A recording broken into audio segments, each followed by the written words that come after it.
Baca niat sebelum belajar. Nawaitu at-ta'alluma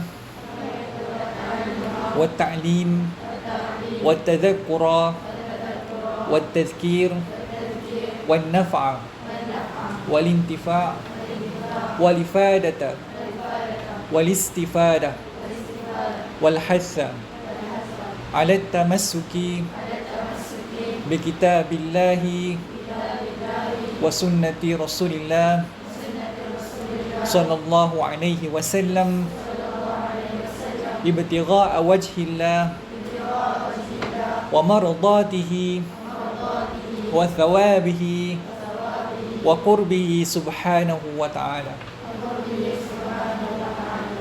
InsyaAllah, mudah-mudahan niat ini akan membetulkan niat dan qasad tujuan kita dalam menuntut ilmu. Mudah-mudahan Allah membimbing kita, memberikan taufik dan kekuatan supaya kita berada di atas jalan ilmu yang benar. Pelajar-pelajar yang Ustaz kasih sekalian, sebelum kita mulakan pelajaran pada hari ini, Ustaz nak berkongsi satu kisah. Mudah-mudahan kisah ini memberikan tauladan, memberikan pengajaran, i'tibar kepada kita semua berkenaan dengan adab-adab di dalam menuntut ilmu.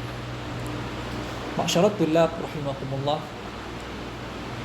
dahulu, zaman dahulu ada seorang ulama, seorang alim yang besar, ulama tasawuf, namanya Al-Imam Syekh Abdul Qadir Jailani. Syekh Abdul Qadir Jailani. Syekh Abdul Qadir Jailani ini, beliau berasal daripada Iraq, daripada negeri Iraq. Beliau pernah beruzlah, maksudnya mengasingkan diri daripada orang ramai, pergi ke satu padang pasir di tengah gurun. Padang pasir, saya tak pasti padang pasir mana, mungkin padang pasir Sahara, gurun Sahara tu. Duduk di sana selama 25 tahun. Daripada umur 25 tahun sampai umur 50 tahun, beliau beruzlah seorang diri di padang pasir. Bila umur 50 tahun baru balik semula ke kampung asal dia di negeri Iraq. InsyaAllah alim besar, ahli tasawuf, ya. Dia tak duduk situ sampai mati tak. Dia tidak mengasing diri dia sampai dia mati. Sebab apa? Sebab dia ada misi yang nak dia bawa, kan. Dia dah mengasingkan diri, dia dah tazkiyatun nafs, dia dah sucikan jiwa dia, dia dah berada pada makam yang tinggi. Dia akan balik kampung dia, nak kongsi balik ilmu yang dia dapat sepanjang dia beruzlah, ya. Jangan ingat kita ni boleh beruzlah selama-lamanya, tak. Nabi beruzlah di Gua Hira berapa lama? Berapa tahun Nabi beruzlah di Gua Hira? 3 tahun kan? 3 tahun kan ke 30 hari? Siapa ingat? 3 tahun, 3 tahun Nabi beruzlah. Tapi bila kita, tanggungjawab kita sebagai Muslim, kita tak boleh duduk seorang diri. Kita ada tanggungjawab untuk kita nak kongsikan ilmu kepada masyarakat. Macam kita sekarang, kita sedang beruzlah sekarang. Kita beruzlah di Mahat Tafiz. Kita terpisah daripada masyarakat, terpisah daripada orang kampung, terpisah daripada keluarga. Tapi kita bukan nak duduk sini selama-lamanya, tak. Bukan sampai 45 tahun kita nak belajar sini. Kita beruzlah di sini sekurang-kurangnya 2 tahun, 3 tahun kan? 3 tahun tak? Ke berapa tahun? 3 tahun kan? 3 tahun ke ada yang 4 tahun dah. Mak Tafiz Banat tahun 2019 kan? Baru 3 tahun dah. 3 tahun kita di sini. Habis 3 tahun, insya-Allah kita nak balik ke masyarakat, nak balik ke kampung kita. Untuk apa? Untuk kita nak sampaikan ilmu yang telah kita belajar di sini. Faham? Itu maknanya beruzlah juga. Walaupun kita duduk sama kawan kita, nanti kita akan balik, kita nak sebar ilmu Quran yang kita belajar, ilmu tajwid yang kita belajar, apa sahaja ilmu yang kita belajar di sini, kita nak sampai pula kepada masyarakat di luar sana. Sebab tanggungjawab kita berat, tanggungjawab kita sebagai talibul ilm ni sangat besar. Bukan belajar kerana dipaksa, bukan belajar kerana nak penuhkan masa lapang kita, tak. Kita nak kutip sebanyak-banyaknya mutiara ilmu yang kita dapat di sini. Ni kita tengah berenang ni, tengah berenang di dalam lautan ilmu yang cukup luas. Sekarang kita nak selam dalam lautan ilmu ni, kita nak kutip apa? Kita nak kutip mutiara. Kan mutiara ni benda yang cantik, benda yang indah.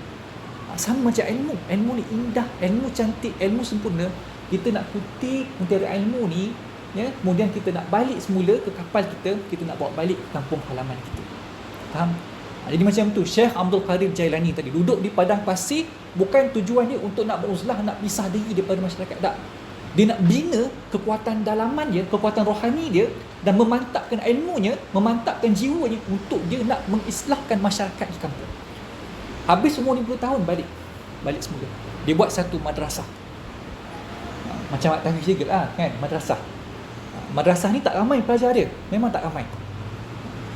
Jadi bila dia buat satu madrasah dan kemudian ada pelajar ni duduk sekali dengan Syekh Abdul Qadir Jailani dalam satu rumah, ya, macam sama lah kan, macam kita ni. Dan Syekh Abdul Qadir Jailani ni ulama yang hebat. Bila ulama yang hebat, maknanya akan ada orang yang dengki dengan dia, orang yang jealous, tak senang hati. Dia nak tengok apa keburukan yang ada pada Syekh Abdul Qadir Jailani. Dan dia nak, wish, dia ni tak boleh ni, hebat sangat ni. Kalau habis mat tafiz aku, semua orang hantar ke tempat dia, kan, aku nak cari makan macam mana. Nah, dia buat apa? Orang yang dengki ni tadi, dia tengok, pergi dekat Mak Tafiz, kata Mak Tafiz lah kan, Mak Tafiz Syekh Abdul Qadir Jailani, kan, dia buat satu lubang, pecah dinding, buat satu lubang. Dia intai apa yang Syekh Abdul Qadir Jailani buat dengan pelajar. Tengok daripada lubang tu, tengok tengah makan. Syekh Abdul Qadir Jailani tengah makan dengan anak murid dia, kan. Makan pula makan ayam. Orang Arab ni makan besar, seekor tu seorang dia je, ya? Orang Arab ni makan ayam, tengah makan ayam. Dia tengok Syekh Abdul Qadir Jailani ambil ayam, banyak ambil ayam, makan, ada sisa sikit tu, cebih-cebih tu dibagi pada anak murid, makan lagi, tinggal sisa bagi pula anak murid lain. Orang ni yang tengok daripada lubang tadi, ini boleh jadi point ni, siap lah ni, aku nak cerita dekat orang kampung.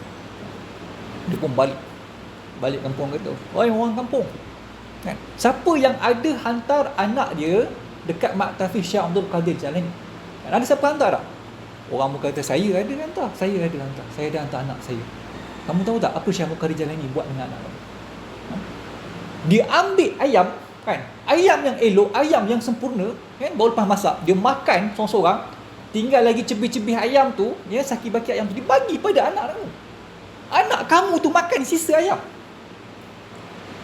Dijadikan anak kamu tu macam hamba. Anak kamu kena layan macam hamba. Uish, orang hamba marah lah.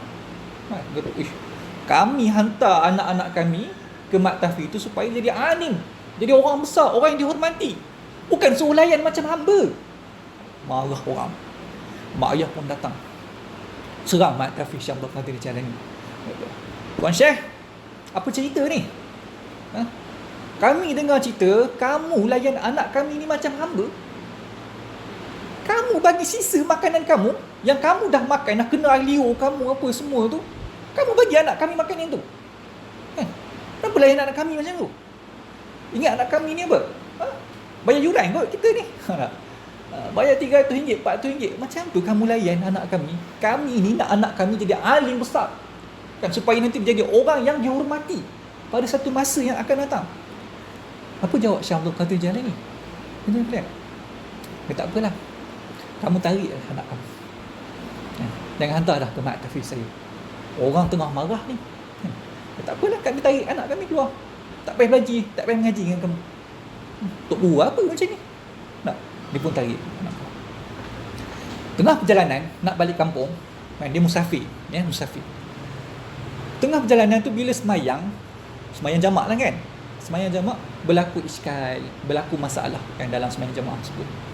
Jadi ayah ni bila salah, anak tu tengok ni kan, kata, ayah, tadi masa ayah semayang, tadi ayah ada buat silap tadi. Oh ya ke? Sepatutnya macam gini ayah, macam ni. Ini yang betul, ini yang betul. Bila dia tengok, Masya Allah, anak saya ni jadi alim rupanya, jadi fakih ni. Kan kata, uish, menyesal pula tarik anak saya. Menyesal. Jadi jom kita pergi balik semula lah. Balik semula Mak Tafiz lah. Ayah nak bincang semula dengan Tok Guru kamu ni. Tak jadilah kata kalau kamu dah jadi fakih ni, baik terus je, kan. Dia pun hantar balik anak dia, jumpa Tok Guru, Syekh Abdul Qadir Jailani. Tuan Guru, saya bila tengok anak saya tadi, rupanya dia dah banyak belajar ilmu daripada kamu, kan. Seolah-olah dia ni jadi seorang yang fakih, seorang yang alim. Boleh tak tuan guru terima balik anak saya ni? Tolonglah terima balik anak saya ni. Apa kata Syekh macam ni? Kata, minta maaf, saya dah tak boleh terima anak kamu. Sebab apa? Sebab ibu dan ayah dia telah biadab dengan saya. Ibu dan ayah tadi, pelajar tadi, tidak beradab dengan gurunya, maka diharamkan ilmu yang telah saya ajarkan kepada anak kamu. Maknanya dia bodoh terus anak dia. Jadi bodoh, jadi jahil. Kenapa? Kerana mak ayah tadi yang biadab dengan guru ni. Tengok, adab ni bukan adab pelajar dan guru saja. Adab ibu bapa dengan guru tu pun kena ada adab. Jangan ingat, kami bayar yuran, RM300 kami bayar, maknanya pihak sekolah kena ikut cakap kami. Itu maknanya apa? Maknanya biadab dengan guru tersebut. Maksudnya ibu bapa bila dah serah anak dia ke maktab ni, kata, ustaz, ustazah, buatlah apa pun, yang penting anak saya menjadi, tu je. Tak boleh kata, ustaz jangan rotan anak saya, jangan cubit anak saya, jangan denda anak saya, jangan hukum anak saya. Ustaz buat macam tu, jaga ustaz.